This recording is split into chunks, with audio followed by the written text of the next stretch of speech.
280. Bab 1271. Permintaan bantuan Lin Qianqian.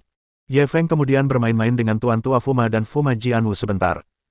Ketika ia kembali ke hotel, waktu sudah menunjukkan lewat pukul 3 sore. Ketika Cheng Feier melihat bahwa dia telah kembali, dia menghela napas lega. "Kenapa kamu pulang begitu larut? Kukira kamu sudah." Dia mengenakan seragam tempur hijau tentara dengan tonjolan di pinggangnya, yang tampak seperti pistol. "Apakah kamu akan membalaskan dendamku?" Ye Feng tidak bisa menahan godaan. Cheng Feier mengeluarkan pisau militer dari sepatu botnya dan melemparkannya ke atas meja. Ia duduk di sofa. "Siapa yang ingin membalaskan dendammu? Lebih baik kau mati di keluarga Fuma. Siapa yang memintamu merayu putri mereka?" Ye Feng duduk di sampingnya, menyilangkan kaki.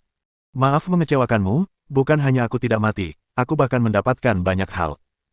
Setelah berkata demikian, dia melemparkan tanda pengenal keluarga Fuma ke meja kopi. Cheng Feier mengambilnya dan melihatnya dengan rasa ingin tahu. "Apa ini?" Ye Feng kemudian menjelaskan secara singkat persidangan keluarga Fuma. "Dengan token ini, aku memiliki wewenang untuk memimpin keluarga Fuma 3 kali.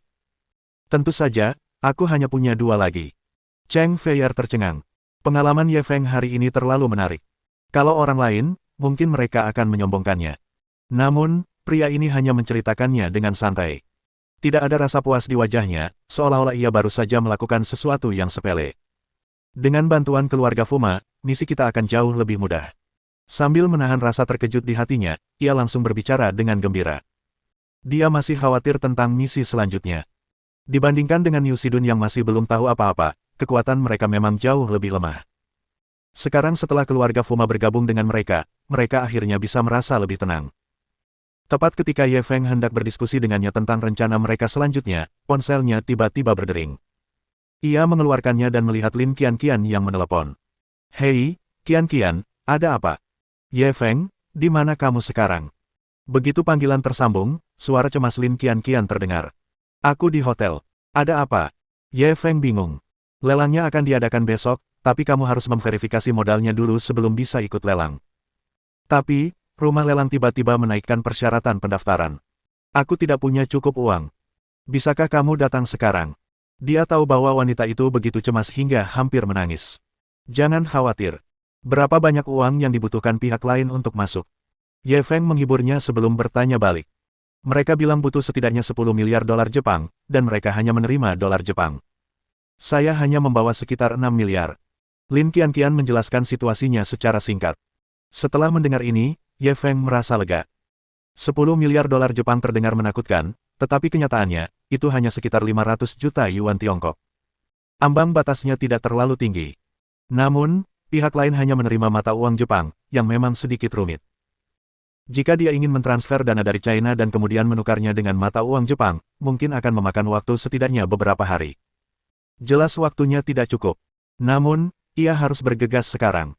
Ia tak bisa membiarkan seorang gadis menghadapi masalah toko barang antiknya sendirian. "Tunggu di sana dulu. Aku akan segera ke sana." Setelah berkata demikian, dia menutup telepon dan mengucapkan beberapa patah kata lagi kepada Cheng Feier sebelum bangkit dan pergi. Aula rumah lelang Sakikawa sudah penuh sesak. Mereka semua berasal dari museum dan toko barang antik terkemuka dunia, serta beberapa kolektor individu yang sangat berpengaruh. Besok adalah hari lelang koleksi Qiandao Shen. Hari ini, mereka perlu memverifikasi modal. Hanya mereka yang terbukti memiliki cukup dana yang akan memenuhi syarat untuk berpartisipasi. Sebelumnya, Balai Lelang Sakikawa menyatakan, mereka hanya membutuhkan dana 5 miliar dolar Jepang untuk mendapatkan hak mengikuti lelang. Namun, ketika semua orang datang untuk memverifikasi modal hari ini, rumah lelang tiba-tiba mengumumkan bahwa ambang batas modal telah dinaikkan menjadi 10 miliar. Hal ini bagaikan sambaran petir bagi banyak orang. "Bukankah balai lelangmu terlalu tidak bisa diandalkan? Bukankah tadi mereka bilang 5 miliar? Kenapa tiba-tiba jadi 10 miliar? "Benar. Kami hanya menyiapkan 5 miliar. Sekarang setelah Anda tiba-tiba menaikkan ambang batas, dari mana Anda berharap kami mendapatkan sisa 5 miliar itu? Bagaimana bisa kamu mengubah aturan balai lelang sebesar itu? Kenapa kamu tidak memberitahu semua orang sebelumnya? Rumah lelang Anda harus memberikan penjelasan yang memuaskan kepada semua orang hari ini." Banyak perwakilan agensi dan penagih utang menghalangi staf di pintu karena marah. Lin Qianqian tentu saja ada di antara mereka, dan wajahnya dipenuhi dengan kemarahan. Saat itu sudah lewat pukul 4, dan verifikasi modal akan berakhir pada pukul 5. Ini juga menjadi alasan mengapa semua orang merasa cemas. Mereka yang bisa menghadiri pelelangan semuanya sangat kuat, dan mereka pasti bisa mendapatkan 10 miliar yuan. Namun, tidak semua orang dapat mengumpulkan sisa 5 miliar hanya dalam 1 jam. Semuanya, harap tenang. Dengarkan penjelasan saya. Pada saat ini, seorang pria berusia 50-an tiba-tiba berbicara. Orang ini tingginya sekitar 1,6 meter. Dia tidak jelek, tapi entah kenapa, ketika tersenyum, dia memancarkan aura menyedihkan. Selain itu, ia memiliki gaya rambut Mediterania, yang membuatnya tampak semakin menjijikkan.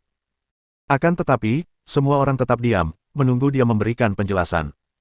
Saya manajer rumah lelang Sakikawa. Nama saya Shigeru Akita.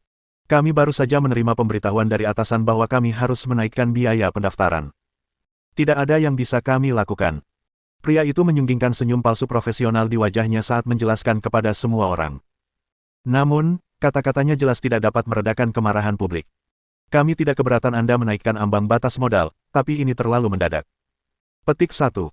Ya, kami tidak mendapat pemberitahuan sebelumnya.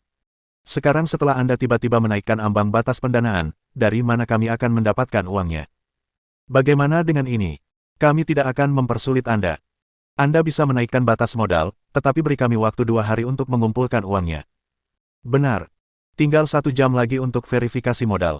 Kita tidak bisa mengumpulkan uang sebanyak itu. Anda harus memberi kami beberapa hari lagi. Manajer bernama Shigeru Akita tersenyum kepada semua orang. Ia menunggu semua orang merendahkan suara mereka sebelum melanjutkan. Saya sungguh-sungguh minta maaf. Verifikasi modal baru akan berakhir pukul 5 sore ini. Jika verifikasi modal belum selesai pada saat itu, saya hanya bisa meminta maaf. Ketika semua orang mendengar jawabannya, mereka protes lagi. Kok bisa begini? Bukankah sudah jelas kita dilarang ikut lelang ini? Kurasa kalian punya kesepakatan internal, kan? Mereka cuma mau kita tetap di luar supaya kalian bisa membuat kesepakatan pribadi. Kami datang jauh-jauh dari Eropa, dan kami malah menerima perlakuan tidak adil seperti itu. Ini penipuan. Kalau Anda tidak memberi kami penjelasan yang memuaskan hari ini, kami tidak akan setuju. Bab 1272. Jika Anda tidak ingin uang, lalu apa yang Anda inginkan? Shigeru Akita mendengar kata-kata semua orang semakin tidak menyenangkan, dan senyum dingin tiba-tiba muncul di wajahnya. Aku hanya mengikuti perintah. Percuma saja kau mempersulitku. Singkatnya, jika kau tidak bisa menyelesaikan verifikasi sebelum jam 5, kau akan kehilangan kualifikasi untuk berpartisipasi dalam lelang ini. Melihat semua orang ingin melanjutkan, dia menambahkan, jika ada yang berani membuat masalah lagi, mereka akan segera dikeluarkan dari rumah lelang. Semua orang menatap tajam ke arah sekelompok satpam yang sedang mengamati mereka. Akhirnya, mereka tidak berkata apa-apa lagi dan mengeluarkan ponsel mereka untuk mengumpulkan dana. Lin Qianqian tidak familiar dengan Jepang. Selain meminta bantuan Ye Feng, ia tidak bisa memikirkan cara lain. Kenapa dia belum datang? Dia melihat keluar dan melihat ke bawah, merasa sangat cemas. Pada saat ini, sebuah suara lembut tiba-tiba terdengar dari belakang. Nona, ada yang bisa saya bantu? Lin Qianqian berbalik dan melihat bahwa orang yang berbicara adalah Shigeru Akita. Meskipun senyum pria itu membuatnya sedikit tidak nyaman, ia tetap tersenyum sopan. Tidak perlu, terima kasih. Wajah Shigeru Akita dingin, tetapi tidak ada rasa tidak senang di wajahnya. Ia masih menatapnya sambil tersenyum. Meskipun aku hanya seorang manajer kecil, aku masih punya banyak kekuatan. Jika kau menemui kesulitan, beritahu aku. Aku bisa membantumu. Lin Qianqian ragu sejenak sebelum menatapnya. Halo, manajer Shigeru. Saya staf dari Maple Leaf Pavilion di Tiongkok. Kami sangat ingin berpartisipasi dalam lelang ini, tetapi dana kami tidak cukup. Bagaimana kalau? Bisakah Anda membuat pengecualian? Berikan saya syarat pendaftarannya dulu, dan saya akan menebusnya nanti. Mendengar ini, Shigeru Akita langsung menunjukkan ekspresi khawatir. Kita tidak punya cukup dana. Soal ini, Lin Qianqian langsung mengangguk. Tidak apa-apa. Kalau kamu merasa kesulitan, lupakan saja. Temanku pasti akan segera datang. Shigeru Akita tersenyum. Tidak terlalu sulit. Berapa banyak uang yang kamu punya? Lin Qianqian mendengar bahwa masih ada harapan. Ia segera berkata, saya punya 6 miliar sekarang. Teman saya akan mengirimkan sisanya nanti. Tapi sekarang waktu verifikasi modal hampir habis, saya khawatir dia tidak akan bisa datang tepat waktu. Shigeru Akita mengangguk sambil mendengarkan. Akhirnya, ia melambaikan tangan dan berkata, tidak masalah. Aku bisa memberimu hak untuk masuk lebih dulu. Saat temanmu datang, kau tinggal menebus kekurangan dana. Lin Qianqian buru-buru melihat sekeliling. Apakah ini dianggap melanggar aturan? Shigeru Akita tersenyum dan menggelengkan kepalanya. Jangan khawatir, aku masih punya sedikit wewenang ini. Selama kau tidak mengatakannya dan aku tidak mengatakannya, tidak akan ada yang tahu. Lin Qianqian sangat gembira. Terima kasih, Tuan Akita. Kalau begitu, haruskah kita pergi dan memeriksa ibu kota sekarang? Shigeru Akita buru-buru menghentikannya. Tidak perlu terburu-buru. Lin Qianqian bingung. Ada lagi. Mata Shigeru Akita melirik ke sekelilingnya. Aku sudah berbuat baik padamu. Apa kau tidak akan menunjukkan beberapa keuntungan kepadaku? Lin Qianqian mengerutkan kening ketika mendengarnya meminta keuntungan. Aku tidak mengerti apa yang kau bicarakan. Wajah Shigeru Akita memucat. Kalian orang Tionghoa sepertinya tidak tahu aturan. Aku sudah membantu kalian, bukankah seharusnya kalian berterima kasih padaku? Lin Qianqian mengerutkan kening ketika mendengar ucapannya yang begitu lugas. Berapa yang kau inginkan? Shigeru Akita menyeringai. Seberapa vulgar bicara soal uang? Tidak bisakah kau sedikit lebih romantis? Lin Qianqian mundur selangkah dan menatapnya dengan sedih. Kalau kamu tidak mau uang, mau apa lagi? Shigeru Akita terkekeh. Sebenarnya, aku tidak mau banyak. Aku hanya ingin kau menemaniku semalam saja. Lin Qianqian langsung marah. Mesum. Setelah itu, dia berbalik dan berjalan pergi. Shigeru Akita buru-buru menghentikannya dan merendahkan suaranya. Aku sudah lama memperhatikanmu. Aku sangat menyukaimu. Ini bukan kerugian untukmu. Kau masih harus mengeluarkan uang untuk pergi ke toko gigolo. Aku sangat ahli dalam hal itu. Aku jamin aku akan membuatmu. Sebelum dia bisa menyelesaikan kalimatnya, Lin Qianqian tidak tahan lagi dan menamparnya. Ayah. Tamparan itu sangat keras.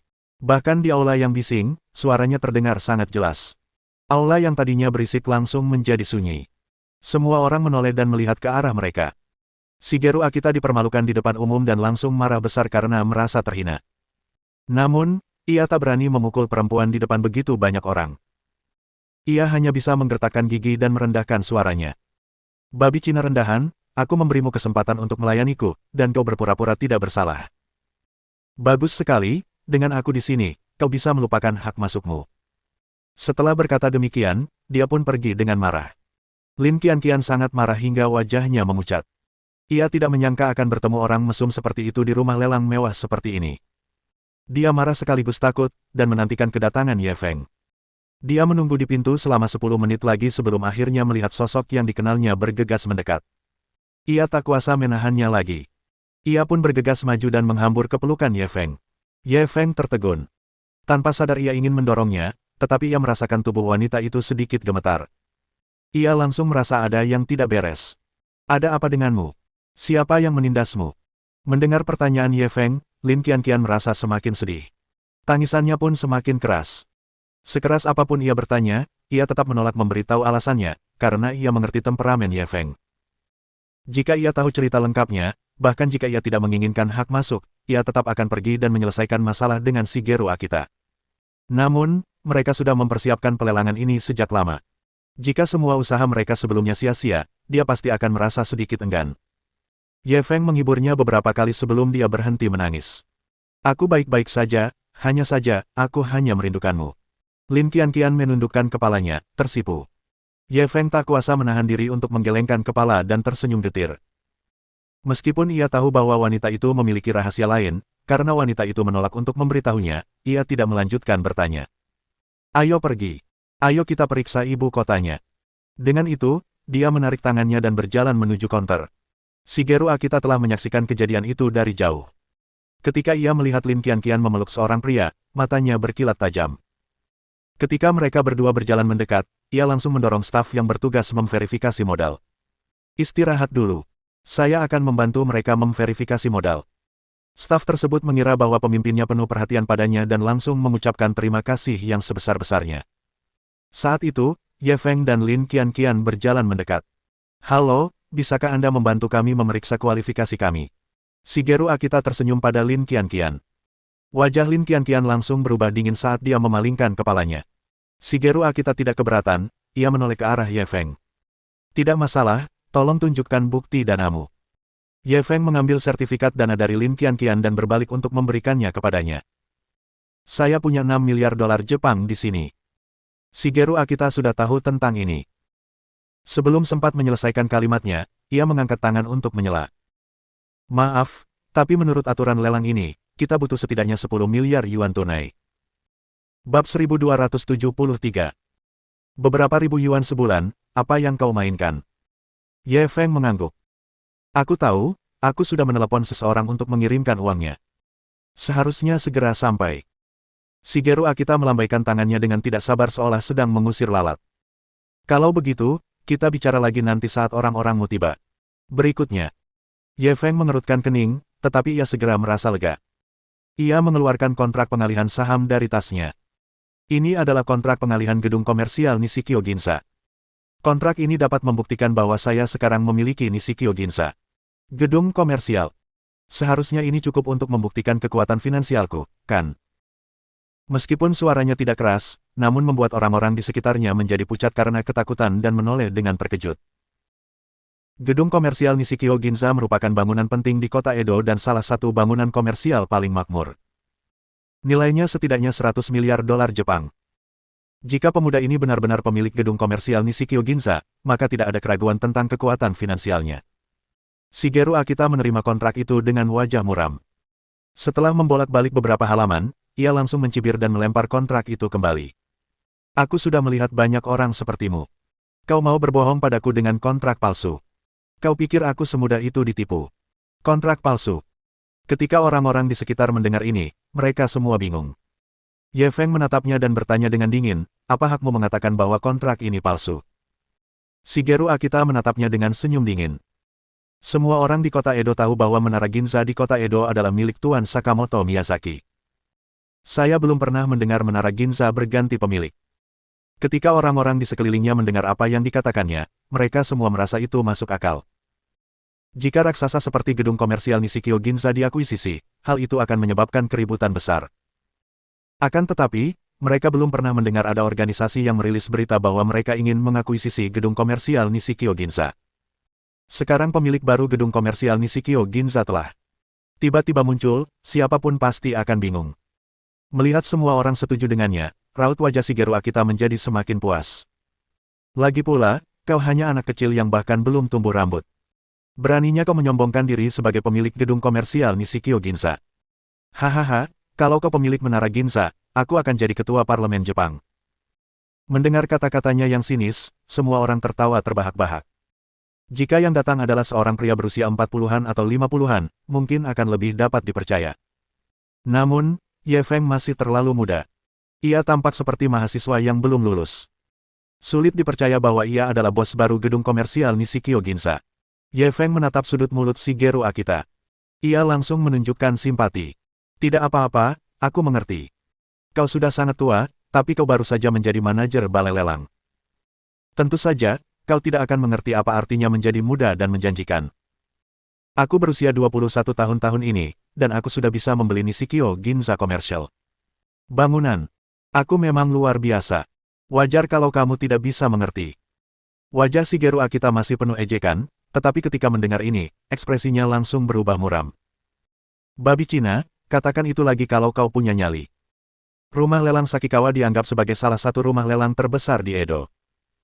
Menjadi manajer saja sudah dianggap sebagai langkah menuju kelas atas.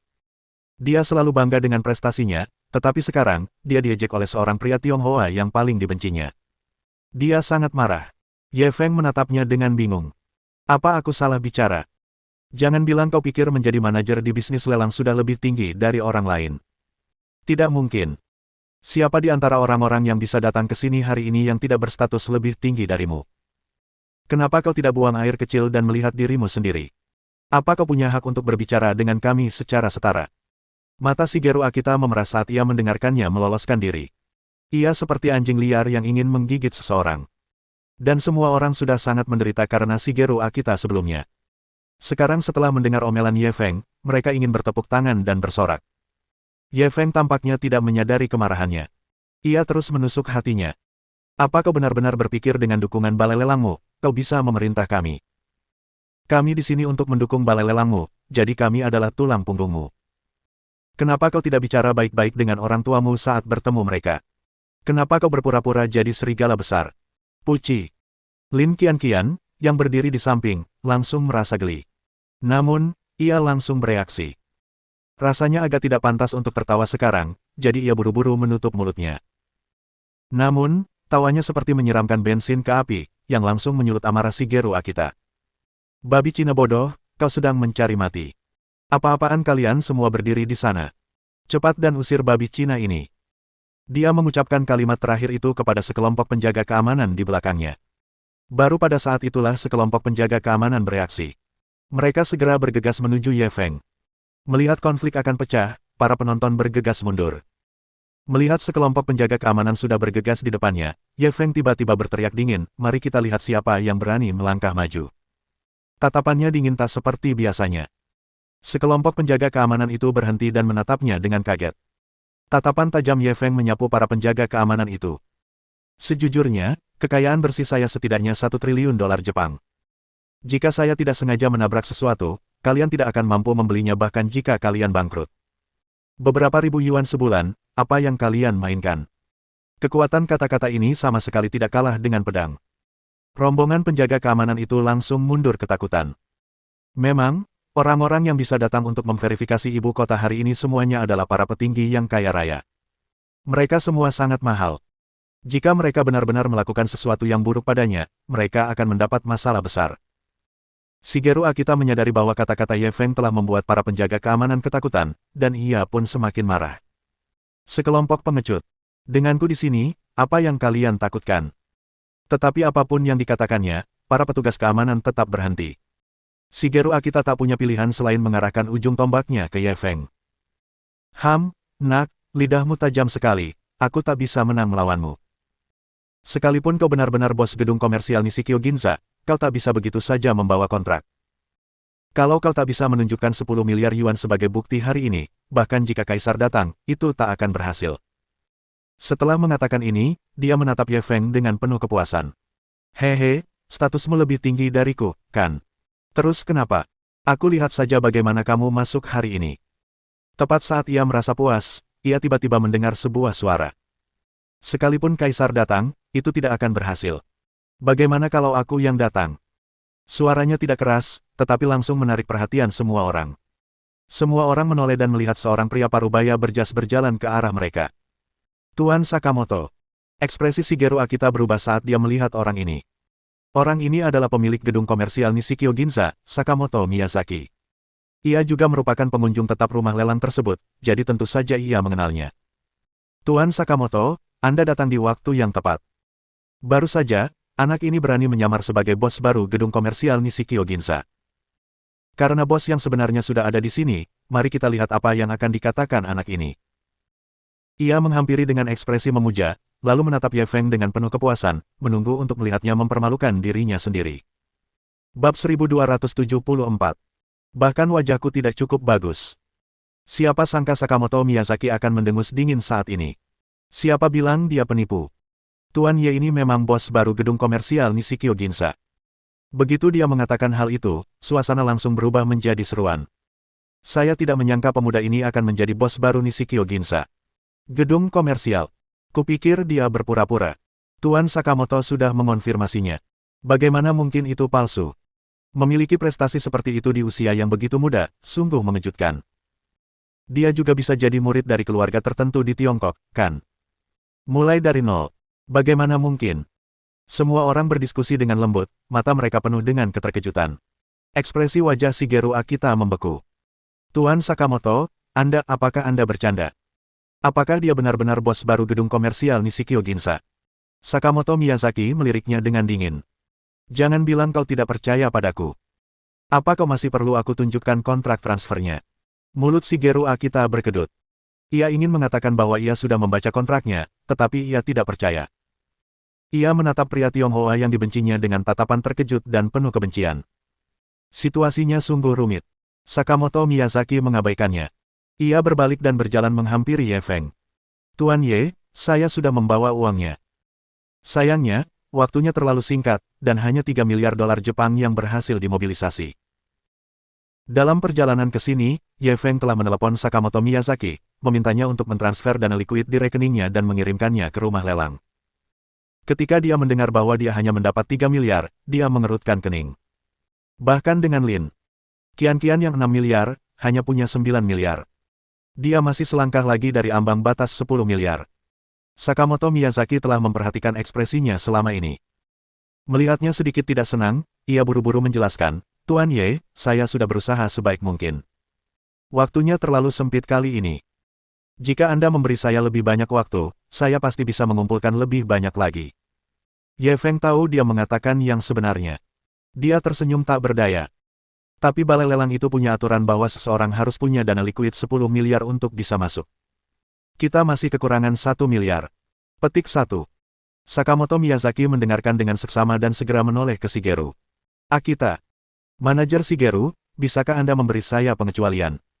Shigeru Akita sudah pulih dari keterkejutannya. Mendengar pertanyaannya, ia kembali menenangkan diri.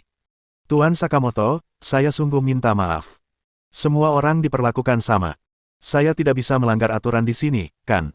Wajah Sakamoto Miyazaki langsung muram. Bahkan wajahku pun tak cukup bagus. Shigeru Akita memasang ekspresi seperti pebisnis. Sakamoto Sensei, kuharap kau tidak mempersulitku. Sakamoto Miyazaki mendengus dingin. Kalau begitu aku akan bicara langsung dengan bosmu. Setelah mengatakan itu, dia segera mengeluarkan ponselnya dan menghubungi pemilik rumah lelang Sakikawa. Shigeru Akita tidak menghentikannya. Ia hanya menatap Ye Feng tanpa rasa takut dan berkata dengan suara yang hanya bisa didengar mereka berdua, Nak, selama aku di sini hari ini, kau bisa melupakan soal mendapatkan hak masuk. Alasan mengapa dia yakin mengatakan hal ini adalah karena dia tahu bahwa bosnya tidak akan melanggar aturan demi Sakamoto Miyazaki. Kalau tidak, bagaimana dia bisa menjelaskannya kepada yang lain? Setelah Sakamoto Miyazaki menyelesaikan panggilannya, seorang pria parubaya dengan wajah persegi segera keluar. Iya, Tuan Sakamoto, maaf saya tidak menyambut Anda. Pria itu berinisiatif untuk berjabat tangan dengan Sakamoto Miyazaki. Mereka tampak seperti kenalan lama.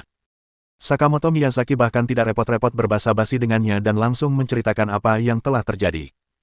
Pria itu menatap yang lain dan tampak cemas. Tuan Sakamoto, kalau ada hal lain, saya pasti akan membantu. Tapi, saya benar-benar tidak bisa membantu Anda dalam hal ini. Shigeru Akita sudah menduga situasi ini, dan senyum di wajahnya semakin menjadi-jadi. Ekspresi Sakamoto Miyazaki agak jelek. Kau benar-benar tidak bisa mengalah. Pria berwajah persegi itu menggeleng. Tidak. Sakamoto Miyazaki menahan amarah di hatinya dan menatap pria itu dengan dingin. Kusarankan kau membuat pengecualian. Ini demi kebaikanmu sendiri. Ketika pemilik rumah lelang Sakikawa mendengar ancaman Sakamoto Miyazaki, raut wajahnya langsung muram. Tuan Sakamoto, saya mencoba bernegosiasi dengan Anda hanya karena saya menganggap Anda sebagai teman. Apa Anda pikir saya takut pada Anda? Sakamoto Miyazaki tersenyum padanya. Aku mengatakan ini karena aku menganggapmu sebagai teman. Kekuatan Tuan Ye tak terbayangkan. Kalau kau masih bersikeras menempuh jalanmu sendiri, aku tak akan menghentikanmu. Jangan salahkan aku karena tak mengingatkanmu nanti. Pria itu langsung mencibir, sekuat apapun mereka. Asal mereka datang ke rumah lelang Sakikawaku, aku akan memperlakukan mereka sama rata. Aku tidak akan pernah melanggar aturan untuk satu orang pun. Shigeru Akita menatap Ye Feng dengan penuh kebanggaan. Nak, mari kita lihat bagaimana kau bisa mendapatkan hak masuk hari ini. Petik 1. Tepat saat dia sedang tertawa cekikikan, dia melihat Sakamoto Miyazaki tiba-tiba membisikkan sesuatu ke telinga bosnya. Kemudian, ia melihat ekspresi bos yang sebelumnya tak kenal takut berubah drastis, dan ia langsung menatap Ye Feng. Sakamoto Miyazaki melihat dia masih ragu-ragu, jadi dia membungkuk dan membisikkan sesuatu ke telinganya. Pemilik toko itu tak bisa lagi tenang, ia segera menghampiri Ye Feng dan membungkuk. Ye, Tuan Ye, saya pemilik rumah lelang Sakikawa. Sakikawa Taro. Maaf atas kekasaranku tadi. Semua orang, termasuk Shigeru Akita, terdiam. Apa yang sedang terjadi? Mengapa bos yang tadi begitu bersemangat, tiba-tiba meringkuk ketakutan? Bahkan jika anak ini adalah bos gedung komersial Nishikyo Ginza, dia seharusnya tidak begitu hormat, bukan? Ye Feng menghadapi niat baik Sakikawa Taro dan mengangguk tanpa ekspresi. Tuan Sakikawa, rumah lelang Anda memberi saya pengalaman yang sangat buruk. Saya sangat. Maafkan aku. Taro Sakikawa meminta maaf berulang kali. Akhirnya, ia menoleh ke Shigeru Akita dan memerintahkan, bantu Tuan Ye dengan prosedur penerimaan segera. Kau akan mengurusnya sendiri. Shigeru Akita buru-buru menjelaskan, Tuan Sakikawa, anak ini, dana Tuan Ye belum mencapai ambang batas masuk. Kita tidak bisa melanggar aturan untuknya sendirian. Wajah Sakikawa Taro menjadi muram. Apa? Bahkan kata-kataku pun tidak efektif. Jantung Shigeru Akita berdebar kencang saat melihat bosnya tidak senang. Namun, ia hanya ragu sejenak sebelum kembali tegas. Sebagai manajer balai lelang, tentu saja saya harus menjunjung tinggi aturan balai lelang. Jika Anda ingin menggunakan identitas Anda sebagai bos untuk memaksa saya melanggar prinsip saya, maka saya hanya bisa mengundurkan diri sebagai manajer. Meskipun kata-katanya dibuat pada menit terakhir, kata-katanya benar dan tegas, dan semua orang yang hadir tidak dapat menahan diri untuk tidak bersorak. Sudah menjadi sifat manusia untuk tidak khawatir terhadap kemiskinan atau kesenjangan. Kalau tidak ada seorang pun yang memenuhi syarat untuk masuk, mereka tidak akan mengatakan apapun meskipun mereka tidak bersedia. Namun, jika seseorang masuk melalui pintu belakang dan memperoleh hak untuk masuk, hal itu pasti akan membangkitkan kemarahan publik. Demi mematuhi aturan, manajer Shigeru bahkan tak segan-segan membantah atasannya. Keteguhan hati ini sungguh mengagumkan. Bab 1275. Hanya 1 miliar yuan, aku akan membayarnya sebagai gantinya Tuan Ye. Sakikawa Taro menatap Shigeru Akita. Ia tak tahu apa yang salah dengan si brengsek ini. Biasanya, ia akan menurutinya seperti anjing. Hari ini, ia berani membantahnya di depan umum. Namun, Shigeru Akita memiliki ekspresi yang teguh di wajahnya dan tidak takut sama sekali terhadap ancaman tersebut. Sakikawa Taro menarik kembali tatapan mengancamnya dan langsung mendengus. Berapa banyak uang yang dimiliki Tuan Ye sekarang? Shigeru Akita tidak menyembunyikan apapun. Menurutnya, seharusnya sekitar 9 miliar. Dia masih 1 miliar lagi dari ambang batas minimum yang kami tetapkan. Senyum santai tersungging di wajah Sakikawa Taro. Cuma 1 miliar. Saya yang bayarin Tuan Ye. Shigeru Akita merasa salah dengar. Bos ini, yang biasanya sangat pelit, malah mau mengeluarkan 1 miliar untuk orang lain. Tuan Sakikawa, apakah Anda bercanda? Ia menatap bosnya dengan bingung. Apa aku terlihat bercanda? Merupakan suatu kehormatan bagi kami untuk orang penting seperti Tuan Ye datang ke balai lelang kami. Sebagai bos, aku harus mengucapkan terima kasih, kata Sakikawa Taro sambil membanting kartu banknya di atas meja. Shigeru Akita panik. Otaknya berputar, tetapi ia tak bisa memikirkan tindakan balasan apapun. Jika Sakikawa Taro bersedia membayar sisa 1 miliar, maka itu sepenuhnya sesuai aturan. Tidak ada yang bisa menyalahkannya. Tunggu apa lagi? Kalau kamu tidak mau membantu, aku akan panggil orang lain. Melihatnya masih berdiri linglung, Sakikawa Taro tak kuasa menahan diri untuk mendesaknya. Meskipun Shigeru Akita enggan, ia tak punya pilihan lain. Ia hanya bisa memasang wajah muram dan membantu Ye Feng dengan prosedur penerimaan. Orang-orang di sekitar menyaksikan pemandangan ini dari samping dan sangat terkejut. Siapa pemuda ini? Dia benar-benar berhasil membujuk Tuan Sakikawa untuk membantunya menutupi selisih 1 miliar. Kudengar Tuan Sakikawa ini terkenal pelit. Istrinya membeli tas seharga 100.000 dolar Jepang, tapi dia malah memukulinya dan mengirimnya ke rumah sakit. Ya, saya juga dengar putranya menghabiskan 10 juta dolar Jepang untuk sebuah mobil sport. Ketika tahu, dia mengusir putranya keluar rumah dan bahkan bilang ingin memutuskan hubungan dengannya. Orang pelit yang terkenal itu benar-benar rela membayar 1 miliar dolar Jepang untuk orang lain. Matahari benar-benar terbit dari barat. Ini hanya bisa berarti bahwa pemuda dari Tiongkok itu tidak sederhana. Itulah sebabnya dia sangat mengaguminya. Meskipun dia tidak sederhana, dia tetap orang Tionghoa. Dia mungkin tidak punya banyak kekuasaan di Jepang. Dengan status Tuan Sakikawa, kenapa dia harus menjilatnya? Semua orang berbisik satu sama lain, diam-diam menebak identitas Ye Feng. Sakikawa Taro tidak mempermasalahkan orang-orang ini. Setelah Shigeru Akita menyelesaikan pendaftaran, ia langsung membawanya kepada Ye Feng. Tuan Ye, pendaftaran sudah selesai. Anda bisa menggunakan tiket ini untuk mengikuti lelang besok. Ye Feng melirik kartu di tangannya, tetapi tidak langsung menerimanya. Ia menunjuk Shigeru Akita. Minta dia untuk menyerahkannya langsung kepadaku. Ketika Shigeru Akita mendengar ini, ekspresinya langsung menjadi sangat jelek. Ini merupakan tamparan di wajahnya.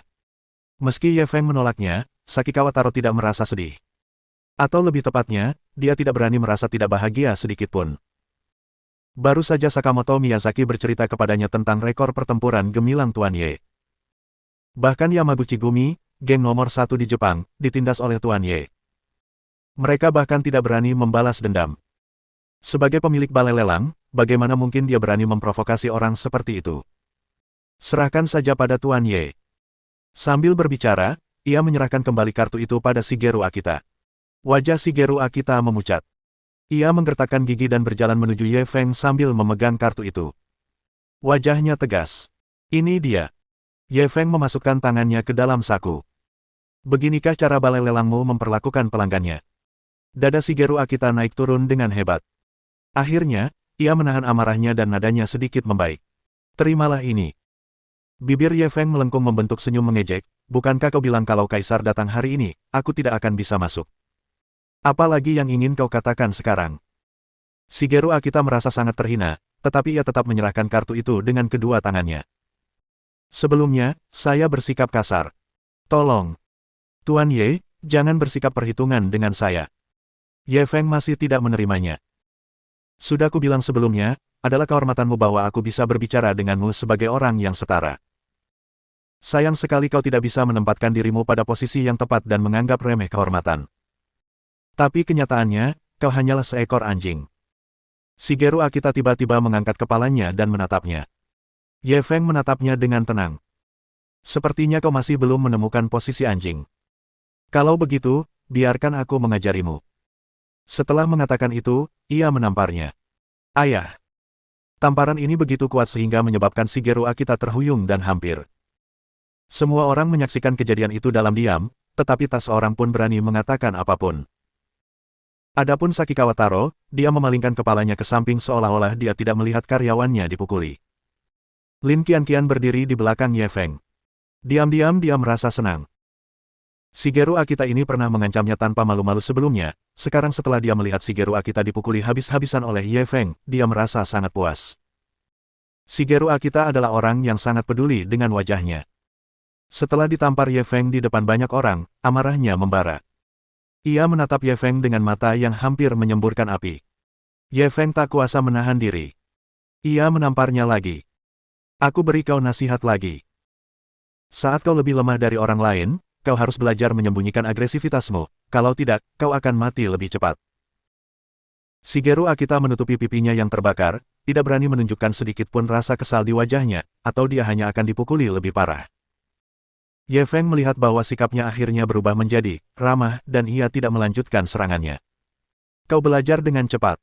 Jika kau tidak yakin, kau bisa datang dan membalas dendam kapan saja. Aku menyambutmu dengan sepenuh hati. Sambil berbicara, dia mengeluarkan kartu izin dari tangannya dan memanggil Lin Qianqian sebelum berbalik dan berjalan keluar. Kebencian di mata Shigeru Akita tak terbendung lagi. Ia menatap punggungnya dan memikirkan cara membalas dendam di pelelangan besok. Ye Feng sudah sampai di pintu ketika ia tiba-tiba berhenti. Ia berbalik dan tersenyum pada Sakikawa Taro. Aku tidak ingin bertemu orang ini lagi besok. Dia hanya mengatakan ini dengan ringan lalu berbalik untuk pergi. Shigeru Akita mencibir dalam hati. Apa dia benar-benar mengira dirinya ketua parlemen Jepang? Hanya sepatah kata singkat darimu, dan yang lain harus patuh.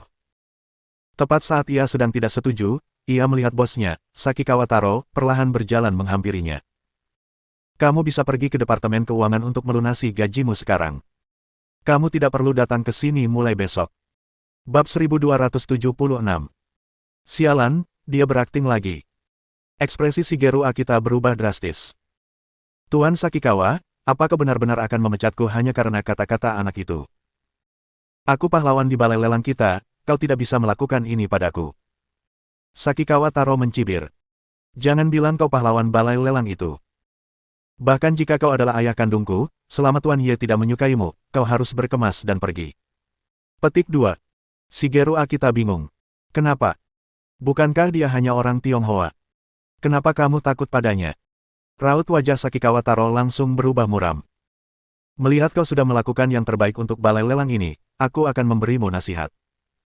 Jangan menjelek-jelekkan Tuan Ye lagi, dan jangan pernah berpikir untuk balas dendam. Kalau tidak, kau bukan hanya akan dikutuk selamanya, bahkan keluargamu pun akan tersangkut.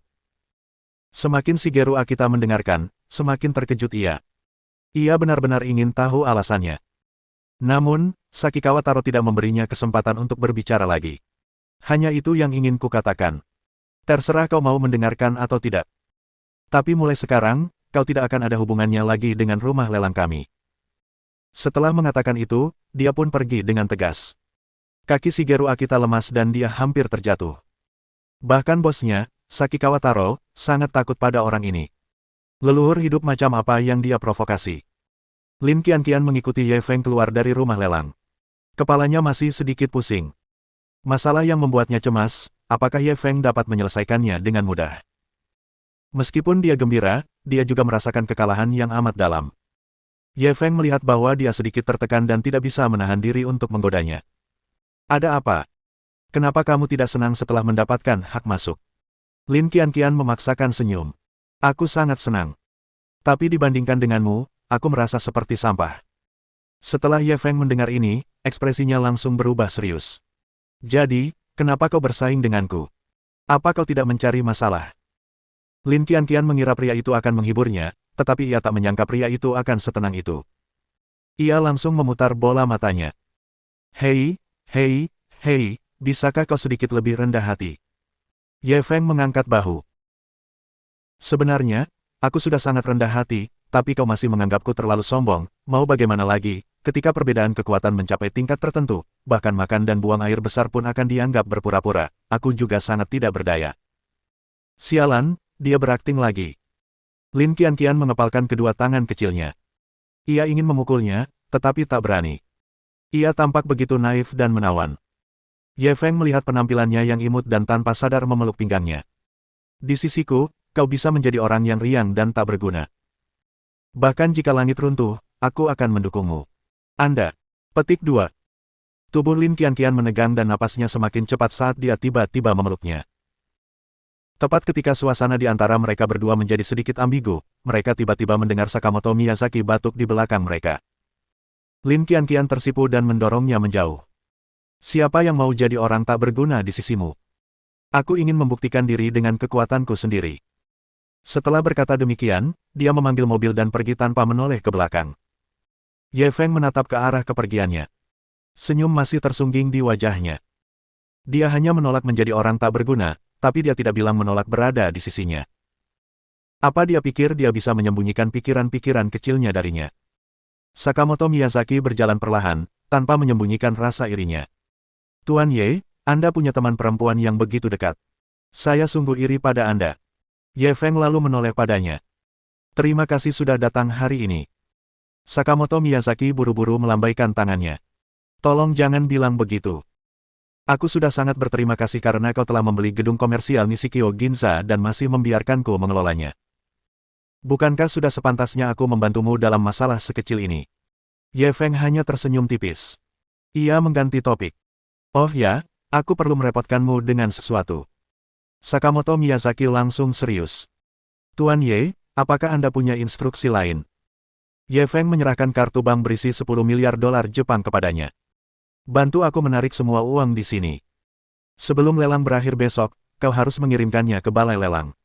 Sakamoto Miyazaki bingung. Di balai lelang, kita bisa bayar pakai kartu, kenapa harus tunai? Ye Feng tidak menjelaskan lebih lanjut. Lakukan saja apa yang kukatakan, kau akan tahu besok. Melihat sang suami enggan menjelaskan, Sakamoto Miyazaki tidak melanjutkan pertanyaannya. Ia langsung setuju dan pergi. Ye Feng berbalik dan melihat papan nama rumah lelang Sakikawa. Sudut bibirnya melengkung. Kita lihat besok. Bang! Di sebuah kantor yang remang-remang, sebuah cangkir kristal mahal pecah di lantai, dan pecahan-pecahannya berterbangan kemana-mana. Sakikawa Taro berdiri di sana dengan hormat, bahkan tidak berani bernapas dengan keras.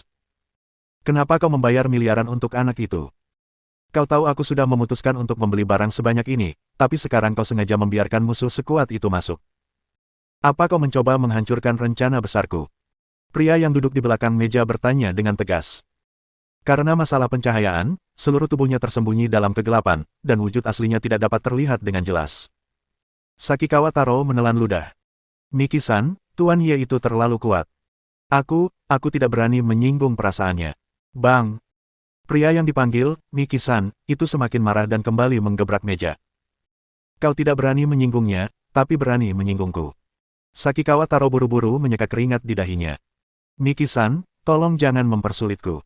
Kalian berdua orang yang sangat berpengaruh. Siapapun yang kusinggung, aku akan celaka. Paling-paling, aku hanya bisa menghindari menyinggung salah satu dari mereka. Ia diam-diam mengeluh dalam hati. Apa maksudnya hantu-hantu kecil yang menderita saat para dewa bertarung? Inilah dia. Miki-san terdiam. Jari-jarinya terus mengetuk meja, menimbulkan bunyi ketukan. Jantung Sakikawa Taro berdebar kencang saat mendengar ini. Kekuatan Miki-san ini luar biasa. Selama dia mengucapkan sepatah kata saja, dia akan musnah. Setelah beberapa saat, Miki-san berbicara lagi. Ini bukan salahmu. Ayo kita lanjutkan sesuai rencana awal. Baru setelah itu Sakikawa Taro menghela napas lega. Kalau begitu aku akan turun dan mengurus semuanya. Melihat Miki-san tidak berkata apa-apa lagi, ia perlahan meninggalkan kantor. Saat dia keluar dari kantor, dia menyadari punggungnya sudah basah oleh keringat. Miki-san ini sungguh menakutkan. Dia tidak dapat menahan diri untuk tidak menggigil dan segera pergi.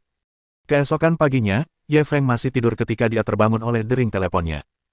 Dia mengangkat telepon itu tanpa melihat ide penelepon. Siapa itu? Tanyanya dengan bingung. Jam berapa sekarang? Kenapa kamu masih tidur?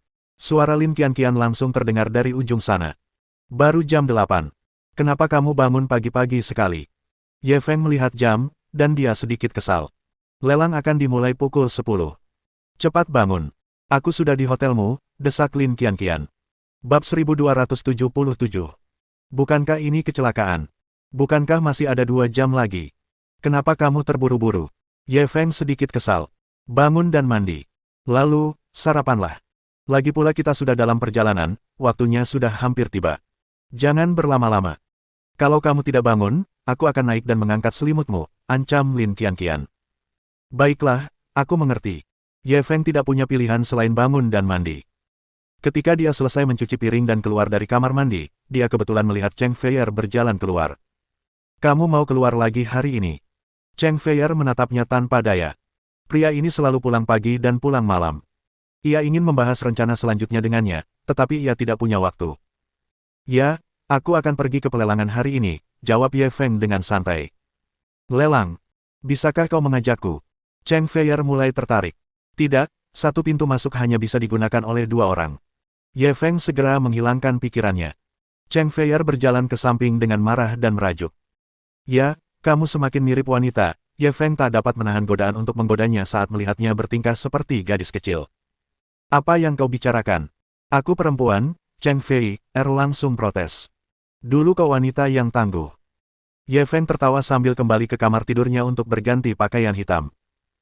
Cheng Feier menunggunya keluar dari kamar tidur lagi dan tiba-tiba memberitahunya sebuah berita tak terduga. Ken bilang dia akan menyelinap ke markas Yamaguchi Gumi malam ini dan mencuri kuali Yuzu. Ye Feng sedikit terkejut. Dia sudah siap. Mencuri dari markas Yamaguchi Gumi bukanlah lelucon. Khususnya untuk harta nasional seperti kuali Yuzu, pasti akan dijaga ketat. Ekspresi Cheng Feier juga sedikit serius. Aku juga bertanya padanya. Dia bilang majikannya sudah mulai mendesaknya untuk membawa kuali Yuzu ke transaksi dalam waktu 3 hari. Kalau tidak, transaksinya akan batal. Ye Feng berpikir sejenak sebelum mengangguk. Kalau begitu katakan padanya untuk berhati-hati, jika tidak berhasil, dia bisa mencari kesempatan lain. Petik 2. Cheng Feier mengangguk setuju. Ye Feng tidak mengatakan apa-apa lagi. Dia langsung berbalik dan pergi. Ketika Ye Feng keluar dari hotel, dia melihat Lin Qianqian bersandar pada BMW merah. Hari ini, dia mengenakan pakaian kantor berwarna merah, memperlihatkan kaki indahnya dan sepasang sepatu hak tinggi berwarna merah. Dia tampak sangat memikat. Ia perlahan menghampirinya, tanpa menyembunyikan keserakahannya sedikitpun. Siapa yang ingin kau rayu dengan berdandan secantik ini hari ini? Lin Qianqian mengangkat kepalanya dengan bangga. Sebenarnya, aku tidak sengaja berdandan, tapi kau tetap menganggapku terlalu cantik. Mau bagaimana lagi? Ketika seseorang sudah cantik sampai batas tertentu, bahkan tanpa riasan, orang-orang akan berpikir dia berdandan dengan sangat teliti. Aku juga sangat tidak berdaya. Nada suaranya menirukan kata-kata Ye Feng kemarin. Dia jelas masih merenungkan apa yang terjadi kemarin. Ye Feng tersenyum pahit. Wanita memang pendendam. Keduanya mengobrol dan tertawa sebentar sebelum masuk ke mobil. Lin Qianqian pertama-tama mengantar Ye Feng ke toko sarapan yang sangat terkenal untuk sarapan sebelum dia melanjutkan perjalanan menuju rumah lelang Sakikawa. Ye Feng duduk di kursi penumpang depan. Melihat ekspresi seriusnya, ia tak kuasa menahan tawa. Apa yang membuatmu gugup? Lin Qianqian mencengkeram kemudi erat-erat. Ini pertama kalinya saya mewakili Maple Leaf Pavilion untuk melakukan pembelian, dan ini pesanan yang sangat besar. Bagaimana mungkin saya tidak gugup? Ye Feng menahan tawanya. Apa kau tidak punya aku lagi? Lin Qianqian meliriknya, ingin mengatakan bahwa karena dialah dia jadi makin gugup. Dia takut dia tidak akan melakukannya dengan cukup baik dan mengecewakan Ye Feng. Oh benar, Ye Feng, kamu. Tepat saat ia hendak berbalik dan mengatakan sesuatu, ekspresi Ye Feng tiba-tiba berubah. Ia segera menunjuk ke depan. Hati-hati, lihat mobilnya. Lin Qianqian berbalik, dan wajahnya langsung berubah sangat ketakutan. Ada sebuah truk berat di depan mereka yang melaju ke arah berlawanan. Terlebih lagi, truk itu melaju dengan kecepatan yang sangat tinggi, tidak memberinya kesempatan untuk bereaksi sama sekali. Dalam kepanikannya, dia cepat-cepat menggerakkan tubuhnya di depan Ye Feng, berharap dapat menghalangi bencana itu untuknya. Namun, ia tak memikirkannya. Dengan tubuhnya yang mungil, bagaimana ia bisa menahan benturan truk berat itu? Pada saat kritis ini, Ye Feng tiba-tiba menginjak pedal gas dan memutar setir. Suara mendesing. Hanya sedetik sebelum truk berat itu menabrak, BMW hampir menyerempet bagian depan truk. Akan tetapi, mobil-mobil yang mengikuti di belakang BMW tidak seberuntung itu. Gemuruh. Disertai beberapa bunyi ledakan keras, beberapa mobil di belakang hancur berkeping-keping akibat ditabrak truk berat itu. Truk berat yang menjadi biang keladinya menabrakkan mobil-mobil dan menghantam lampu jalan. Tiang lampu jalan yang setebal paha langsung patah, dan bagian depan mobil pun ambruk. Belum diketahui hidup dan matinya pengemudi. Ah, cepat panggil ambulans. Ah, banyak sekali darahnya, seseorang meninggal. Ada kecelakaan mobil di sini. Cepat, telepon polisi. Tempat kejadian kecelakaan mobil sudah kacau balau. Ye Feng memarkir BITW di pinggir jalan dan dengan cepat memeriksa Lin. Kondisi Qianqian. Kamu baik-baik saja. Apa kamu terluka? Lin Qianqian menggelengkan kepalanya dengan linglung. Jelas, ia belum pulih dari kepanikannya sebelumnya. Setelah sekian lama, dia melemparkan dirinya ke pelukan Ye Feng dan menangis. Ye Feng, kupikir aku akan mati, terima kasih. Ye Feng menghiburnya sambil melihat lokasi kecelakaan. Truk itu datang dengan cara yang aneh, seolah-olah memang khusus untuk mereka. Sulit untuk tidak curiga. Istirahat dulu di mobil. Aku akan ke sana dan melihatnya, katanya sambil menundukkan kepala kepada Lin Qianqian, lalu membuka pintu dan keluar dari mobil. Lin Qianqian ragu sejenak sebelum bergegas keluar dari mobil dan mengikutinya. Saat itu, suasana masih kacau. Banyak orang datang untuk menonton, memadamkan api, dan menyelamatkan korban luka. Ye Feng mengitari mobil-mobil yang hancur dan tiba di kursi pengemudi truk. Ia mengerahkan banyak tenaga sebelum akhirnya membuka pintu yang rusak parah itu. Pengemudinya terbaring lemas di atas kemudi. Dadanya remuk akibat benturan kemudi, dan kepalanya berlumuran darah. Dia buru-buru menarik orang itu keluar dari mobil dan berteriak 2 kali. Akan tetapi, pengemudi tidak bereaksi sama sekali. Ye Feng memeriksa denyut nadinya dan mendapati denyut nadinya masih lemah. Ia segera mengambil 2 jarum perak dan menusukkannya ke titik akupuntur sensu dan titik akupuntur dantiannya. Terakhir, ia mencubit titik akupuntur piltrumnya. Sang sopir sebenarnya terbangun perlahan, tetapi saat melihat wajah Ye Feng, sekilas kepanikan terpancar di matanya. Ye Feng dengan tajam menangkap ekspresinya dan langsung mencibir, siapa yang mengirimmu ke sini? Sopir itu langsung berpura-pura bingung. Saya tidak mengerti. Apa yang sedang kamu bicarakan? Bahkan Lin Qianqian yang berada di samping menatap Ye Feng dengan bingung. Bukankah ini sebuah kecelakaan?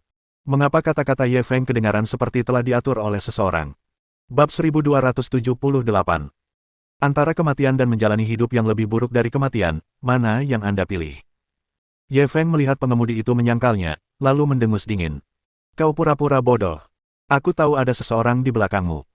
Katakan saja, aku bisa membiarkanmu pergi. Mendengar ucapannya, sang sopir tak mau repot-repot lagi. Senyum sinis tersungging di wajahnya. 1. Aku mau mati. Apa lagi yang bisa kau lakukan padaku? Saat dia berbicara, dia meludahkan banyak darah, dan wajahnya menjadi pucat. Ye Feng langsung tertawa. Apa kau benar-benar berpikir aku tidak bisa berbuat apa-apa padamu hanya karena kau akan mati? Ada sesuatu yang lebih menakutkan daripada kematian di dunia ini, yaitu menjalani hidup yang lebih buruk daripada kematian. Pada titik ini, dia tiba-tiba mengulurkan tangannya ke dada pengemudi. Beberapa tulang rusuknya patah, dan 2 di antaranya menembus jantungnya. Ia tak berdaya. Sopir itu tampak meremehkan. Ia sudah siap mati hari ini. Apa yang bisa mengancamnya? Namun tak lama kemudian, ia menyadari betapa kekanak-kanakannya idenya itu. Rasa sakit yang tak terlukiskan tiba-tiba melandanya, menyebabkan seluruh tubuhnya kejang. Ye Feng mencubit tulang rusuknya yang patah. Senyumnya masih tersungging di wajahnya. Mati atau menjalani hidup yang lebih buruk dari mati, mana yang kau pilih? Sopir itu menatapnya dan menyadari bahwa pemuda di depannya lebih menakutkan daripada setan. Aku akan bicara. Sang pengemudi ingin bertahan untuk sementara waktu. Mungkin ia akan mampu bertahan selama sisa hidupnya. Tetapi dia sadar bahwa dia bersikap kekanak-kanakan. Karena dia menyadari bahwa di tahap akhir hidupnya, dia hidup lebih lambat dibanding sebelumnya. Dia benar-benar tidak tahan lagi dan akhirnya menyerah. Baru saat itulah Ye Feng melepaskan tulang rusuknya. Senyumnya tampak polos. Bukankah lebih baik jika kita bekerja sama lebih awal? Haruskah kau menguji metodeku? Sopir itu menatapnya dengan ketakutan di matanya. Meski tubuhnya masih merasakan sakit yang teramat sangat, dibandingkan dengan saat itu, ia merasa seperti kembali ke surga. Katakan padaku, siapa yang mengirimmu ke sini? Nada suara Ye Feng menjadi jauh lebih lembut. Ya, Miki-san, kata pengemudi itu perlahan. Miki-san. Siapa nama lengkapnya? Ye Feng merasa asing dengan nama itu, dan langsung bertanya. Disebut, namanya Miki Chaoyang, jawab sopir itu jujur. Miki Chaoyang. Lin Qianqian langsung berteriak kaget ketika mendengar nama itu. Jelas, dia pernah mendengarnya. Ye Feng tidak langsung bertanya padanya, tetapi terus bertanya kepada pengemudi, mengapa dia ingin membunuhku. Wajah pengemudi itu sudah merah dan dia tidak bisa menahannya lagi. Dia bilang, biar aku menghentikanmu, pergi ke Sa. Sebelum dia bisa menyelesaikan perkataannya, kepalanya miring dan dia berhenti bernapas. Tapi Ye Feng sudah mengerti. Dia ingin menghentikannya pergi ke rumah lelang Sakikawa. Memikirkan hal ini, dia menoleh ke arah Lin Qianqian. Kamu kenal Miki Chaoyang ini? Lin Qianqian langsung mengangguk. Miki Chaoyang adalah pedagang barang antik terbaik di Jepang. Bisa dibilang dia telah menguasai separuh pasar barang antik di Jepang. Oh, ya, kudengar dia akan ikut lelang kali ini. Ye Feng mendengar penjelasannya dan langsung mengerti. Dia telah mendengar dari Matsuyama Shoji bahwa barang-barang paling berharga dalam pelelangan ini telah diputuskan oleh orang penting. Orang hebat ini pasti Miki-san, kan? Dari sini, dia bisa mengerti mengapa dia menggunakan cara ekstrim seperti itu untuk menghentikannya pergi ke pelelangan. Tampaknya Miki-san, yang belum pernah ditemuinya sebelumnya, menganggapnya sebagai saingan nomor satu. Ayo pergi. Dia memikirkan semua ini dan segera memanggil Lin Qianqian. Lin Qianqian melirik pengemudi itu lagi dan bergegas mengikutinya. Karena keterlambatan akibat kecelakaan mobil, saat mereka berdua tiba di rumah lelang, semua orang sudah masuk. Keduanya memverifikasi tiket mereka di pintu masuk dan kemudian bergegas memasuki tempat tersebut. Tempat itu cukup besar untuk menampung 1.000 orang. Namun, saat itu hanya ada 60 hingga 70 orang yang duduk. Jelas bahwa ambang pintu masuk telah dinaikkan pada menit terakhir kemarin, sehingga menghalangi sebagian besar orang di luar. Mereka yang bisa masuk hari ini semuanya adalah organisasi besar yang sangat kuat. Pada saat ini, pemilik rumah lelang Sakikawa, Sakikawa Taro, sedang menjelaskan aturan lelang kepada semua orang di atas panggung. Ketika dia melihat Ye Feng masuk, dia hanya tersenyum dan mengangguk, tetapi dia tidak berhenti menjelaskan. Dari ekspresinya, Ye Feng tahu bahwa orang ini tidak tahu tentang kecelakaan mobil itu. Kalau tidak, dia pasti tidak akan luput dari pandangannya. Lelang kami kali ini berbeda dari sebelumnya. Kami tidak menggunakan metode penawaran bergiliran. Sebaliknya, kami memilih lelang buta. Sakikawa Taro melanjutkan penjelasannya. Mendengar kata-kata, lelang buta, penonton langsung berdiskusi. Jelas mereka ragu dengan aturan lelang ini.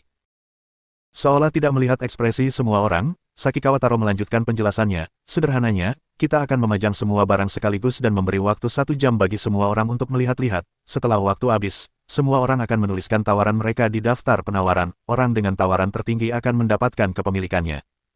Barang tersebut. Ketika orang banyak di bawah panggung mendengar ini, seseorang akhirnya tidak dapat menahan diri untuk mengangkat tangannya. Tuan Sakikawa, bukankah 1 jam terlalu sedikit? Ya, kudengar ada ratusan barang yang dilelang kali ini. 1 jam saja tidak cukup.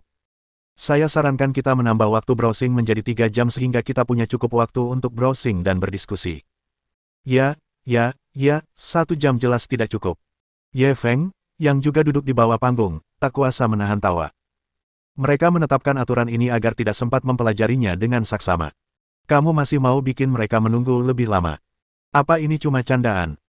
Seperti yang diharapkan, ekspresi Sakikawa Taro tidak berubah bahkan setelah mendengar keluhan semua orang. Maaf, tapi aturan lelang ini diputuskan oleh para petinggi lelang secara kolektif dan disetujui langsung oleh Tuan Qiandao. Mustahil untuk membuat perubahan mendadak. Ketika semua orang mendengar jawabannya, protes mereka semakin keras. Saya keberatan dengan ini. Karena Anda telah memilih untuk melelangnya secara publik, Anda harus menghormati pendapat kami. Benar sekali. Semua koleksi ini adalah harta karun yang tak ternilai harganya. Masing-masing membutuhkan banyak waktu untuk dipelajari dengan saksama. Bagaimana mungkin kita bisa mengambil keputusan terburu-buru? Saya berharap Tuan Sakikawa akan menyampaikan pendapat kami kepada para petinggi lelang. Jika tidak, kami hanya bisa memboikot lelang ini. Petik 2. Saya sudah berpartisipasi dalam setidaknya 800 lelang, bahkan mungkin 1000. Saya belum pernah melihat aturan seaneh ini. Aturan ini harus diubah. Sakikawa Taro mendengarkan protes semua orang dengan tenang. Tiba-tiba, raut wajahnya berubah muram. Apapun aturan lelang lainnya, ini rumah lelang Sakikawa. Di sini, kalian harus mematuhi aturan saya. Jika ada yang merasa aturan kami terlalu keras, silakan pergi dengan sukarela. Saya tidak akan meminta kalian untuk tinggal. Melihat sikapnya yang pantang menyerah, semua orang tak kuasa menahan diri untuk saling memandang. Rumah lelang itu sudah buka. Logikanya, mereka seharusnya bersikap sopan kepada para tamu yang datang untuk berpartisipasi dalam lelang. Lagi pula, mereka yang bisa berpartisipasi dalam lelang tingkat tinggi seperti itu semuanya orang kaya. Menyinggung begitu banyak tamu bukanlah tindakan yang bijaksana. Akan tetapi, sikap Sakikawa-san ini sungguh tidak menyenangkan, dan beberapa orang hampir berdiri untuk pergi. Namun, ketika mereka memikirkan barang-barang bagus dalam pelelangan, mereka akhirnya memilih untuk menelan amarah mereka. Paling banter mereka hanya datang di acara itu saja dan tidak datang lagi. Melihat tidak ada yang keberatan, Sakikawa Taro tersenyum lagi. Karena tidak ada yang keberatan, pelelangan akan dimulai sekarang. Bab 1279. Tuan Ye, saya penggemar Anda. Silakan pindah ke ruang pameran berikutnya. Senyum kembali di wajah Sakikawa Taro saat ia memandu semua orang ke ruang pameran di sebelahnya. Ketika Ye Feng dan Lin Qianqian mengikuti kerumunan ke ruang pameran, mereka melihat bahwa ruang pameran itu luasnya lebih dari 1000 meter persegi, dan ada koleksi barang yang mempesona. Ada batu giok antik dan lukisan dari Cina, serta lukisan cat minyak dan patung dari Barat. Tuan Qiandao memang seorang kolektor. Ini semua barang bagus. Ya. Saya hanya khawatir dana saya tidak cukup kali ini dan tidak bisa menawar beberapa potong. Semua barang di sini tak ternilai harganya. Mustahil bagi satu organisasi saja untuk membeli semuanya. Ini juga bagus. Setidaknya semua orang akan mendapat sedikit keuntungan hari ini. Begitu semua orang memasuki aula, mereka segera mengelilinginya untuk melihat. Mereka hanya punya waktu 1 jam untuk menjelajah, jadi mereka harus memanfaatkan setiap menitnya. Setiap institusi memiliki penilainya masing-masing. Saat itu, mereka memegang kaca pembesar dan berdiri di sekitar koleksi untuk mengamatinya. Ayo cepat dan coba menawar beberapa harta lagi. Lin Qianqian buru-buru menarik Ye Feng, ingin bergabung dengan kerumunan. Namun Ye Feng tidak langsung bertindak. Ia menggunakan fungsi pemindaian mendalam untuk mengamati, dan segera menemukan sesuatu yang mencurigakan. Di ruang pameran ini, tempat yang paling menarik perhatian adalah semua produk cacat. Di mata banyak orang, koleksi yang bernilai ratusan ribu atau bahkan jutaan yuan Tiongkok itu sudah sangat langka. Namun hal itu tidak terlintas di mata Ye Feng. Yang paling ia sukai adalah barang-barang yang sengaja diletakkan di tempat yang tersembunyi. Inilah harta karun yang tak ternilai harganya. Rumah lelang itu benar-benar telah berusaha keras untuk membingungkan semua orang. Tentu saja, mereka yang bisa mengikuti pelelangan hari ini bukanlah orang baik. Beberapa di antara mereka mengabaikan koleksi yang menarik perhatian dan beralih ke karya seni nyata yang bagus di sudut.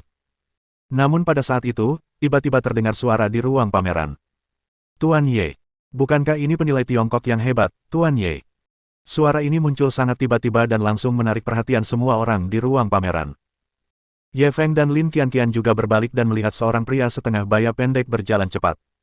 Orang ini bergegas menghampiri Ye Feng dengan ekspresi gembira. Ia tampak kebingungan, seperti penggemar berat yang baru saja melihat idolanya. Ye Feng langsung mengerutkan kening. Apakah aku mengenalmu? Pria itu buru-buru menggelengkan kepalanya. Bagaimana mungkin orang sebesar dirimu mengenalku? Tapi aku mengenalmu. Kau penilai nomor 1 di Tiongkok. Tuan Ye, aku penggemarmu. Mendengar kata-katanya, Ye Feng menjadi semakin curiga. Ia merasa segala sesuatunya tidak sesederhana kelihatannya. Pada saat ini, dia mendengar orang-orang di sekitarnya sedang berdiskusi. Bukankah ini Tuan Takayama Shita? Dia penilai terkenal di Jepang. Ya, meskipun aku jauh di Eropa, aku pernah mendengar nama Takayama-san. Siapa pemuda ini? Kenapa Takayama-san begitu bersemangat bertemu dengannya? Kamu tidak dengar apa yang dikatakan Takayama-san tadi? Dia penilai nomor 1 di Tiongkok. Ya ampun, orang nomor 1 di Tiongkok. Apa ini nyata? Kenapa dia begitu muda? Kita tidak bisa menilai buku dari sampulnya. Karena orang ini bisa dikagumi oleh Takayama-san, dia pasti punya kekuatan. Seketika semua orang di aula berhenti melihat barang-barang itu dan menoleh ke Ye Feng. Seolah belum cukup, Takayama Shita segera menjelaskan kepada semua orang, mungkin semua orang tidak mengenal Tuan Ye ini. Dialah ahli penilaian yang sesungguhnya. Dibandingkan dengan Tuan Ye, saya bukan apa-apa. Lin Qianqian juga menatap Ye Feng dengan rasa ingin tahu. Apakah orang ini begitu terkenal di dunia barang antik? Dia bisa bertemu penggemar di sini. Ye Feng menatap Takayama Shita tanpa berkedip. Ia ingin melihat apa yang akan dilakukannya. Saat itu, Takayama Shita benar-benar berubah menjadi fanboy. Ia mulai memperkenalkan prestasi masa lalu Ye Feng kepada semua orang. Tuan Ye pernah menghabiskan kurang dari 2.000 yuan di kedai teh untuk membeli sekotak daun teh. Lalu, dia menemukan perangko di dalamnya. Tahukah Anda perangko apa itu? Pria ini bukan hanya membanggakan diri, tetapi dia juga tidak lupa berinteraksi dengan semua orang. Semua orang seakan lupa tujuan mereka di sini. Mereka menggelengkan kepala serempak, wajah mereka penuh rasa ingin tahu. Ada ekspresi puas di wajahnya. Perangko itu Black Penny. Semua yang hadir adalah pakar industri yang sangat familiar dengan pasar barang koleksi. Mendengar kata Black Penny, mereka semua menunjukkan ekspresi terkejut. Ya ampun, apa aku salah dengar? Apa itu benar-benar Black Penny? Perangko ini tak ternilai harganya. Konon, beberapa tahun lalu, Sotheby's melelang Black Penny seharga 60 juta yuan. Saya rasa harganya sekarang bahkan lebih tinggi lagi. Kalau tidak salah dengar, Tuan Ye membeli ini dengan harga kurang dari 2.000 yuan. Berapa kali lipatnya? Aku sudah menghitungnya, setidaknya 30.000 kali. Ya Tuhan, hatiku sudah tak sanggup lagi. Semua orang sudah terjerumus ke dalam kegilaan. Berita yang diberikan oleh Takayama Shita terlalu mengejutkan. Takayama Shita tampaknya berpikir bahwa ini tidak cukup, jadi dia menambahkan, Tuan. Ye menukar perangko itu dengan merek antik senilai 130 juta, Maple Leaf. Pavilion. Kini, pavilion daun maple telah dibuka di seluruh provinsi Guangdong Selatan, dan nilainya tak kurang dari 2 miliar yuan Tiongkok. Ketika dia mengatakan hal ini, kulit kepala semua orang menjadi mati rasa.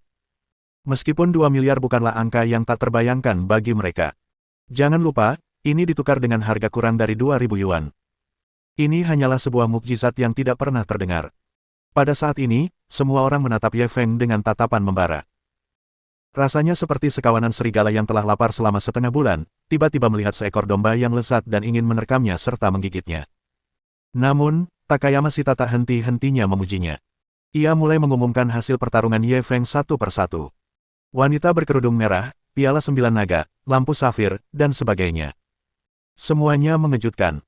Semua orang merasa seolah-olah baru saja mendengar sebuah legenda, dan ekspresi mereka semakin terkejut. Setelah memujinya selama hampir 20 menit, Takayama Shita perlahan berhenti. Tuan Ye memiliki terlalu banyak prestasi gemilang. Saya tidak bisa berhenti membicarakannya bahkan jika saya membicarakannya selama 3 hari 3 malam. Singkatnya, Tuan Ye adalah ahli penilaian terhebat yang pernah saya temui. Yah, dia bahkan pakai kata, hebat. Dia jelas penggemar berat C yang gak punya otak. Setelah selesai berbicara, ia langsung menatap Ye Feng dengan penuh semangat. Tuan Ye, dengan visi Anda, sekilas pandang saja jauh lebih baik daripada kita mempelajarinya selama setengah hari. Bisakah Anda memberi kami beberapa petunjuk tentang koleksi mana yang sebaiknya kami tawar? Bab 1280. Aku tidak sehebat yang dia katakan. Ye Feng menyipitkan matanya dan menatap Takayama Shita. Dia tidak akan dibutakan oleh sanjungan pihak lain dan benar-benar memperlakukan pihak lain sebagai penggemarnya.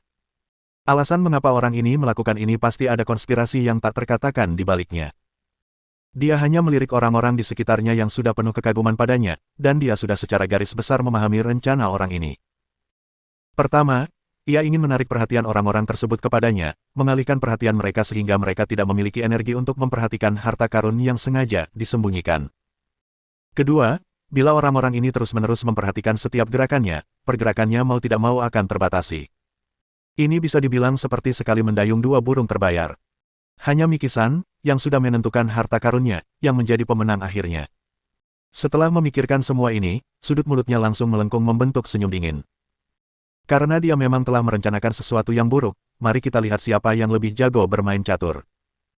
Semuanya, jangan dengarkan apa yang Takayama-san katakan, aku tidak sehebat yang dia katakan, aku hanya penilai biasa, semuanya, cepatlah dan pilih yang terbaik. Koleksi. Petik 2. Dia segera melambaikan tangannya ke arah orang banyak dan mulai melihat koleksinya. Tetapi sekarang setelah semua orang mengetahui rekor pertempurannya yang menakjubkan, mereka tentu saja memperhatikan setiap gerakannya. Mereka semua ingin melihat apa yang akan dipilih Tuan Ye. Mereka mungkin bisa mendapatkan banyak keuntungan dengan mengikuti dari belakang. Ye Feng mencoba membujuk mereka beberapa kali, tetapi orang-orang ini mengabaikannya dan mengikutinya. Ia langsung murka. Untungnya, ia memiliki fitur pemindaian mendalam dari sistem tersebut. Tanpa melihat pun, ia bisa tahu mana yang kualitasnya asli. Kalau orang lain, mereka mungkin benar-benar hancur oleh sekelompok orang ini. Terhadap strategi orang-orang ini, ia tak kuasa menahan diri untuk mencibir dalam hati. Kalian yang memintanya, jadi jangan salahkan aku jika kalian salah pilih. Memikirkan hal ini, ia mulai berhenti di depan beberapa produk cacat dan mengamatinya. Sesekali ia mengangguk, seolah sangat puas. Kemudian, dia berbalik dan berkata kepada Lin Qianqian, ingat ini. Dia tidak merendahkan suaranya. Sebaliknya, dia menggunakan volume yang memastikan semua orang bisa mendengarnya. Lin Qianqian sedikit cemas, dan buru-buru memberi isyarat dengan matanya untuk merendahkan suaranya. Namun, Ye Feng tampaknya tidak mengerti maksudnya. Ia terus melakukan apapun yang diinginkannya. Lin Qianqian tak kuasa menahan diri untuk berbisik di telinganya, tidak bisakah kau pelankan suaramu? Semua orang tahu apa yang akan kita pilih. Mereka pasti akan menaikkan harganya nanti. Setelah Ye Feng mendengarnya, dia tersenyum penuh arti. Percayalah padaku. Lin Qianqian masih ingin mengatakan sesuatu, tetapi saat tatapannya bertemu, entah mengapa, dia tidak bisa lagi mengucapkan kata-kata itu di dalam hatinya. Lupakan saja, siapa yang memintanya menjadi bos. Karena bos tidak terburu-buru, apa yang perlu dikhawatirkan? Begitu saja, setiap kali Ye Feng berhenti untuk melihat barang-barang dan meminta Lin Qianqian untuk mencatatnya, orang-orang di belakangnya akan segera mencatatnya. Waktu menjelajah selama 1 jam pun segera berakhir. Ye Feng juga berhenti menonton. Ia berbalik dan berjalan menuju orang yang masih berpura-pura mencatat. Takayama-san, bagaimana pilihanmu? Ada yang kamu suka? Takayama Sita tidak menyangka Ye Feng akan mengambil inisiatif untuk berbicara dengannya. Dia tertegun sejenak sebelum akhirnya tersadar. Hei, aku kesini hari ini untuk melihat-lihat. Koleksi di sini terlalu mahal. Aku tidak punya uang untuk menawar. Ye Feng melirik buku catatan kecil di tangannya dengan santai. Takayama-san, kamu sudah hafal banyak hal. Boleh aku lihat? Tanpa menunggu persetujuan pihak lain, dia segera mengambil buku catatannya. Setelah membolak-baliknya 2 kali, Takayama Sita menyambarnya kembali dengan ekspresi marah. Tuan Ye, bagaimana Anda bisa memandang barang orang lain begitu saja? Ye Feng tersenyum meminta maaf. Kudengar kau tidak berencana ikut lelang, jadi aku melihatnya. Aku benar-benar minta maaf. Takayama Sita memelototinya dengan penuh kebencian, tetapi ia tidak mengatakan apa-apa lagi. Ia berbalik dan berjalan pergi. Jantungnya berdebar kencang. Anak ini baru saja melirik. Dia mungkin tidak melihat tawarannya dengan jelas, kan? Sebenarnya dia datang ke pelelangan itu terutama karena dia dipercaya oleh Miki Chaoyang. Walaupun dia mengatakan itu adalah komisi, dia sebenarnya adalah alat.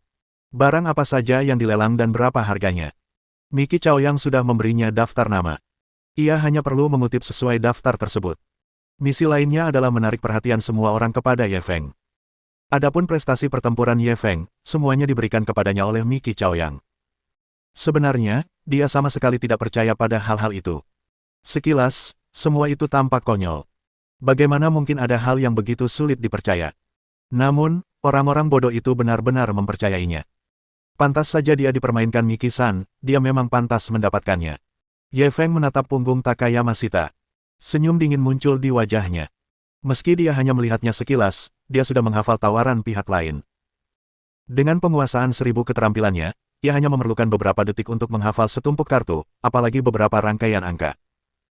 Dan sebagaimana dugaannya, barang-barang yang ditawar pihak lain benar-benar sesuai dengan barang-barang berkualitas tinggi yang ia sukai melalui pemindaian mendalam. Saat itu, Lin Qianqian berjalan mendekat sambil membawa buku catatan kecil. Apakah kita perlu mematok harga untuk semua barang ini? Ye Feng melirik buku catatannya yang penuh catatan dan menggelengkan kepalanya. Selain yang kau tulis, aku ingin yang lainnya. Mulut Lin Qianqian menganga lebar saat ia menatapnya dengan bingung. Apa yang sedang dilakukan orang ini? Setelah waktu menjelajah berakhir, semua orang kembali ke aula lelang. Sakikawa Taro kembali ke panggung dan tersenyum kepada semua orang. Saya rasa kalian semua sudah menemukan barang yang kalian sukai. Sekarang, silakan tulis penawaran kalian di lembar harga. Kami akan mengumumkannya langsung. Begitu dia selesai berbicara, seorang anggota staf mengirimkan daftar harga kepada semua orang. Setelah Lin Qianqian menerimanya, dia mengikuti instruksi Ye Feng dan mengisi nomor seri dan harga barang tersebut. Lebih dari 20 daftar harga diselesaikan dalam waktu kurang dari 10 menit. Pada saat ini, yang lain juga telah mengisi formulir dan menyerahkan daftar harga kepada staf. Ye Feng sedang menunggu hasilnya ketika dia tiba-tiba mendengar suara di belakangnya, "Saya benar-benar minta maaf, saya terlambat." Dia berbalik dan melihat seorang pria setengah baya yang agak gemuk berjalan perlahan ke aula. Pria itu berkumis di bibirnya dan mengenakan tuxedo putih. Ia tampak seperti bangsawan abad pertengahan. Dan Takayama Shita mengikutinya dari belakang seperti anjing pesek. Tanpa bertanya, Ye Feng sudah menebak identitas orang ini. Miki Chaoyang. Orang ini belum muncul sampai sekarang. Jelas, dia merasa kemenangan ada di tangannya dan keluar untuk menuai hasilnya. Terlihat bahwa Miki-san sangat berpengaruh di dunia barang antik. Semua orang di pelelangan berdiri dan menyambutnya. "Halo, Miki-san. Mohon dukungan dari omom ante-ante sekalian, buat subscribe atau sharekan novel Mimin ke Facebook kalian, agar channel Mimin bisa terus berkembang. Dengan begitu, Mimin bisa lebih semangat untuk up novel seru lain ke depannya." Buat teman-teman yang sudah subscribe dan sharekan novel Mimin, Mimin ucapkan terima kasih sebanyak-banyaknya.